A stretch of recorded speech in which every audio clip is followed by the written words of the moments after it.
Hello, Easy Nation, and welcome to the beginning of a lot of fun videos.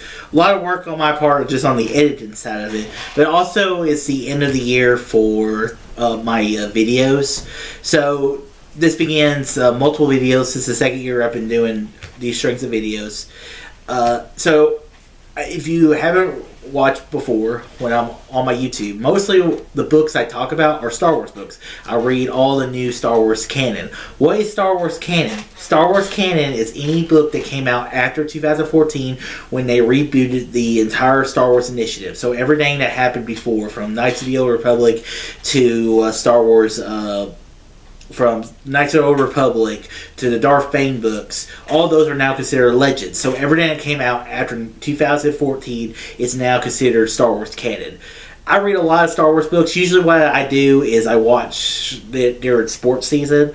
So, like, I'll get through a really good groove and I'll be reading a bunch of different books. Depends on how good the books are, because sometimes I'll be like, I don't really want to read it. This year I finished up the High Republic series, which made me very sad, but this is what really kind of started the initiative of reading a lot of the Star Wars books. I have a majority of them. There's a few books that I want to get. They're on my Amazon wish list that I will eventually own and eventually read and do a review on. So this is a ranking video. So I did this last year.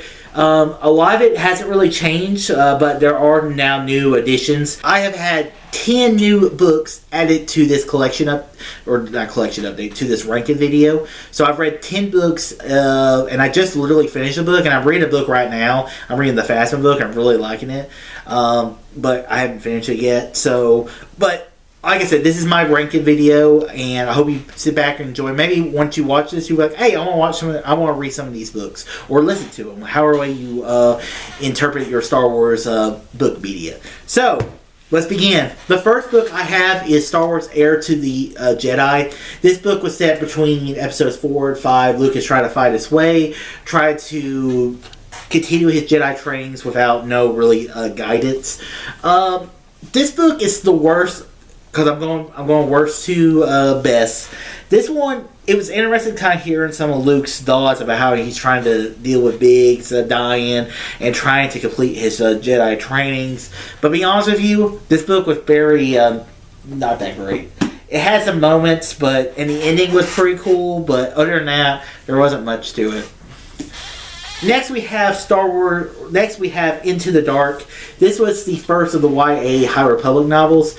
This book was a struggle to get through, and it's funny because I have a lot of the YA stories, and Rhys Styles might be one of the coolest characters from the High Republic era, but the book, I just was not crazy about it. I did like the characters of the bad guys kinda in the Dream Gear, and also introduced Nan, which had a pretty good ending in a later book. Next we have Thrawn and Synapse, Book 2, Greater Good.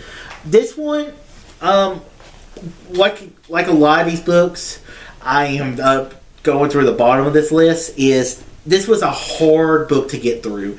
And I love Thrawn, and there's another Thrawn book pretty close to this ranking as well that are in here. But this one, for me, just was not enjoyable to read. And I love Thrawn, and a lot of the problem with this book is you didn't see a lot of Grand Admiral Thrawn in the book.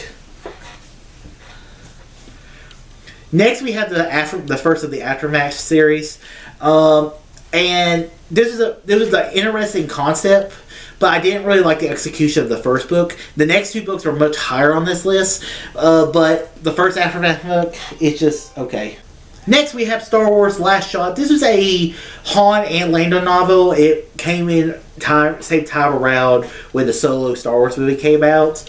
This book is very hard to read. This one took me a very long time to finish, and it jumps places so many times because it takes place when Lando and L3 were together. Then it takes place with Han and in his early days, and then it goes all the way into the future after Return of the Jedi. So this book's a very hard read because it just jumps around so much.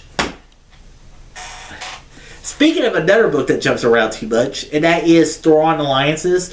This was a very interesting concept, and it also was a very marketed ploy, because they have used the planet Batuu in a lot of the Star Wars books. Batuu is the planet where Galaxy Edge at Disney World, actually Disneyland, is based off of, and they created it as a world in the actual Star Wars galaxy. So that's pretty cool, and I believe this is one of the earlier books that featured it. This book focuses on, it has two narrative stories that kind of tie in together. You have the story of Thrawn and Anakin Skywalker. They're investigating something, and then it goes forward into the future in the with Darth Vader and Thrawn kind of figuring out who Darth Vader is just by figuring out how he flies. The book was a hard read, but it was so cool to see two of Star Wars iconic villains working together. Next, we have the first of the Alphabet Squadron series. This book, like the first Aftermath series, was a very hard book to get through. I do like the Fallen books later, but Alphabet, I did kind of like the idea of a story about the squadrons. So that was interesting, but overall, it was just not my speed. Next, we have Defy the Storm. This was, I believe this was Vanessa Rowe. This is set in the beginning of Phase 3 of the YA books. This book, just like a lot of the books I've talked about lately, this one is a hard read as well. And it's just because I like it when the High Republic focuses on our non-Force sensitive, or on our Jedi characters, not more the non-Force sensitive. Like in the newer stories, like I love characters like Han and Lando and those kind of characters. But Defy the Storm was not the best, and I really like Vanessa Rowe, which she has a lot of books in there. Next, we have Path of Deceit. This was the YA novels of the Phase 2 of the High Republic series, and it kind of goes into the Nameless and where they came from, and how you have the early version of the Nile, the Path of the Open Hand. You see them in this. Like I said, once again, it took me a while to finish it. And then we have the direct sequel to that book, Path of Vengeance. Path of Vengeance was interesting, but towards the end, it was once again very hard read to get through. But it did tie in a lot of stuff with Mackie and Rowe, and then his grandma, Marta Rowe. Next, we have the second book of the Alphabet series. I did actually enjoy this book, and I kind of like the ending to the book because it really sets it up for a really third finale. Third book's my favorite because obviously I haven't talked about it yet. But Shadowfall, it's very interesting. Out of the Shadows, this was the second book into the High Republic's YA initiative. And I actually did like this. I actually kind of enjoyed this book. This was the book that introduced us, if you did read the middle grade novels. But this was a book that introduced Vanessa Rowe, and she's a very interesting character. And also you see a little more of Rhys Silas. And also you see, I believe that's Sylvester Yarrow. Her mom would play a more significant role, but she played a big role in the YA stories. I think I've changed the ranking of A New Dawn a few times, and to be honest with you, New Dawn, it was the first book I read in the Star Wars canon. I remember I was working at a pool, and during my breaks I would be reading the book, and I really enjoyed it. Just because I was looking very forward to Star Wars Rebels, and this canon is a different kind of canon that we got in the Star Wars Rebels, but he was basically Han Solo if he was a Jedi. How he gets with Hera. It was basically a lot of tie-in to Star Wars Rebels. But it was a very interesting it was a really interesting tie-in to that show. Next we have Midnight Horizon. This is another YA novel. This one, I don't remember enjoying it as much, but I do think it is a little bit better than I remember it being.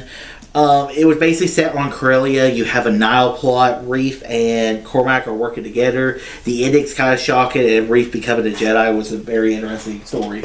Next we have Shadow of the Sith. This is a tie-in to the Star Wars, basically a lot into Rise of Skywalker. So I don't remember enjoying this book so much, just because of my feelings about Rise of Skywalker. But it kind of helps the movie out. It doesn't make the movie watchable or great, but it helps me understand the movie a little more. And now that when I watch Rise of Skywalker, I don't hate it as much, but it's not a good movie. And it also jumps around a lot, and it was interesting seeing Luke and Lando working together, because you didn't really see that a lot in the original trilogy, or in Return of the Jedi. Next we have Bloodline. This was a tie-in book before Force Awakens came out, or it came out after Force Awakens came out, I can't remember. But basically Leia, she's a senator, and it basically ends of how she becomes the general of the Resistance. The first, you see glimpses of the First Order appearing. It's a very good book. Next we have Acolyte Wayseeker. This is a tie-in to the Acolyte series. You have Vanessa Rowe, a character who I've talked about a lot already in this video. She is now she's like close to 100 years old or 100 years old. She's a Wayseeker. Wayseekers are Jedi who do not directly answer to the Jedi Council. They kind of like a samurai. They go off in their own direction. They go where the Force tells them to go. And then you have, I forget what her character's name is, but she's in the Acolyte as well. But I mean, it's a Trinity, and she's just working the archives. They tell her to go find Vanessa Rowe, and she kind of finds her journey. It's a very short novel. It's a very interesting story. I really like it because I really like Vanessa Rowe. I think it was also cool to see a different a more cynical version of her that we saw in the Acolyte series. Next we have Jedi Battle Scars. This was a tie-in to Jedi Fallen Order and Jedi the other Jedi game. I forget what the sequel was called. This is very interesting because the crew is still together, because of the when we get to the second game, the crew is no longer together and they've all gone their own separate ways. The story focuses a lot more on, I think it's Mirren, I think that's the character's name. This is a very interesting novel. I didn't read it before the second game came out, but I read it eventually and I didn't really enjoy it. Next we have Star Wars A Bad Batch novel. This is a Sanctuary. This is a book I just finished reading. I should have a review out by now, hopefully, unless I got really bogged down with other videos. But this was I really enjoyed this book. It basically takes place in between episodes of season 2 of Bad Batch, because Tech's still alive. Echo has moved on, is working with Rex, and they're running some jobs with the pirate girl as they're trying to get more money for Pabu. It was a very interesting. It pulled me right back into the Bad Batch. I really like the Bad Batch. It's not the best Star Wars series ever, but it's still pretty decent. Next, we have the finale to the Alphabet Squadron. I really like the character of Soren Chaos, who is the leader of Shadow Week, and I really like where he ends up, because everything he is doing is to protect the men of the Empire, and it's just such an interesting novel, such a great story. And also Eureka Carell, her decisions, how she was playing a double agent and all. It was a very interesting book, and I think Alphabet Squadron was a hard series to get through, but the finale book was really, really good. Next we have Empire's End, Aftermath Empire's End. This is the third book of the Aftermath series. This was a good book. It goes into a lot to the Battle of Jakku, how the early forms of the Empire shifted into the First Order was very interesting. I also really like the journey of Admiral Sloane and how she basically usurps the Grand Moff, or the Gallius Rax, it was a very good book. After the first book of Aftermath, it really picked up. Next we have Reign of the Empire, Mask of Fear. This book is one of my last books I've read. This came out this year. It's basically, it tells the story of you focus on 3 pinnacle members of the rebellion, and this is like year one of the Empire, because you have Mon Mothma, who is trying to do stuff politically. She's trying to usurp some of the Emperor's powers. Doesn't work out, obviously. Then you have Saw Gerrera, who is trying to kind of build a more military, war resistance group. And then you have Bail Organa, who is trying to restore trying to usurp the Empire by showing the Jedi were not traitors. They were, because he knows the truth, but he can't just say, like, I know because the Jedi told me, or because his whole family would be murdered. Very good book. Next, we have Aftermath Life Death. This is the second book of the Aftermath series. This was Han. Han was in it quite a bit. Chewbacca was in it. Han is trying to... Chewie's trying to free Kashyyyk, try to rescue his family. It's just such an enjoyable book to read. Next, we have The Fallen Star. This is the third book of the adult series of the High Republic. The first two books are so good, you'll see, because they're towards the end of the video. But Fallen Star is basically, this is Star Wars Titanic, if I can put it any way. This is such a very interesting story, and also just the deaths at the end. You're just like, holy crap! And there are a lot of characters that was introduced, and from the YA stuff into that book you're just like, holy crap. Next, we have Temptation of the Force. This was kind of like a romance novel, kinda, but you have Elzar Mann and Alvar Chris. They basically finally do something about all these pent-up feelings they've had throughout their entire lives and toward books that you see. And it is such an enjoyable book. And I really love it, R. Chris. I think she's such a great character. And I also really like Elzar Mann. This book's great. Next, we have Convergence. This was in Phase 2 of the High Republic. This is actually, really, if you think about it, the first book of the High Republic series. I really love Convergence. This Jedi character, I forget what her name is. It's such a cool character. I really like some of the other storylines, like Axel Greylark was really cool. The second book I enjoyed a little more, which is much further down in the list, but this book is great. I absolutely love Convergence. Next, we have Thrawn Treason. This is the third book of the Thrawn series. This takes place during Season 4 of Star Wars Rebels, where Thrawn is trying to get funds for his Starfighter project away from Project Stardust. So you have a lot of Orson Krennic in this book, and it's just such a very, very interesting book. Also, you bring back Eli Vanto, who has been working for the Chiss Ascendancy. You have Chiss Ascendancy and the Empire working together. It's just such a very good book. Next, I have Thrawn Ascendancy book, Chaos Rising. This was the first installment of the Thrawn Ascendancy books. This is set when Thrawn was in the Chiss Ascendancy as they're trying to fight the Grist, and also about how he becomes who he is. And it's such a if you like Thrawn, it's one to really read. Next, we have the first Thrawn novel. Feels like I've been talking a lot about Thrawn in this, but this book was the first book with Timothy Basad back, right? The guy who created Grand Admiral Thrawn's character. I really, really like this book because you kind of get into his mindset. One of my favorite quotes in this book, and it was also a really good book about leadership, or even just it is, what is the difference between an error and mistake? A mistake only becomes an error if you refuse to correct it. I just think that's such a great quote. Love Thrawn. I'm very curious to see his role in Ahsoka Season 2. I'm really hoping we get another Thrawn trilogy set between the events of Star Wars, from the end of Rebels to Ahsoka. I think that would be kind of interesting. Even if it's not even a trilogy, even if it's one book, I'd be totally down for that. Brotherhood takes place right after the events of Episode 2. Anakin becomes a Jedi. They have to Anakin and Obi-Wan have to kind of figure out this. They're no longer in the role of master and student. Now they're more of a brotherhood. This was such a cool book, cool story. Also, it introduced Asajj Ventress. It was such a good book. Next, we have The Eye of Darkness. This was the first book of Phase 3 of the High Republic series. Basically, we introduced the Stormwall, which was it's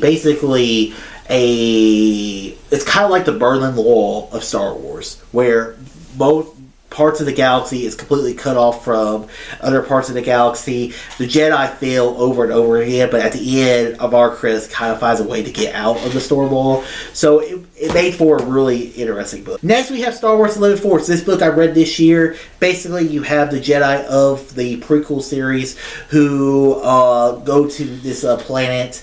They're closing down one of the High Republic stations, one of the local temples.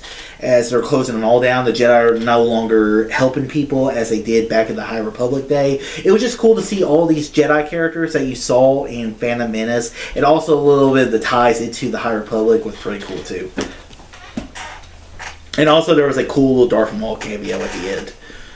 Next, we have Master and Apprentice. This was set before Episode 1, where Obi-Wan and Qui-Gon are in the early stage of their relationship of being Master and Apprentice. And Qui-Gon and Obi-Wan, they were kind of like oil and water. You kind of see that in Episode 1. And also, you bring in one of Count Dooku's former Jedi Padawans, and it was a very interesting book. Claudia Gray book, very very enjoyable. Next, we have Tears in the Nameless. This is Bree Styles. He's trying to figure out the Blight, trying to figure out a way to defeat the Nameless. Such an awesome, really cool book. The ending of the book is whenever him and Comac are on the planet Earth, and also there's this cool little shield that was introduced. Just, this book was incredible. Really love it. And next we have the finale of the Thrawn Ascendancy books, Lesser Evil. This is my favorite Thrawn book, and this kind of sets the stage of how he was found in the first Thrawn book, how he leaves the Chiss Ascendancy, and how it was just, and also kind of a peace or a standstill between the Ascendancy and the Grist. Very good book. Next we have Star Wars Dark Disciple. This was a Clone Wars story that was supposed to be on Clone Wars.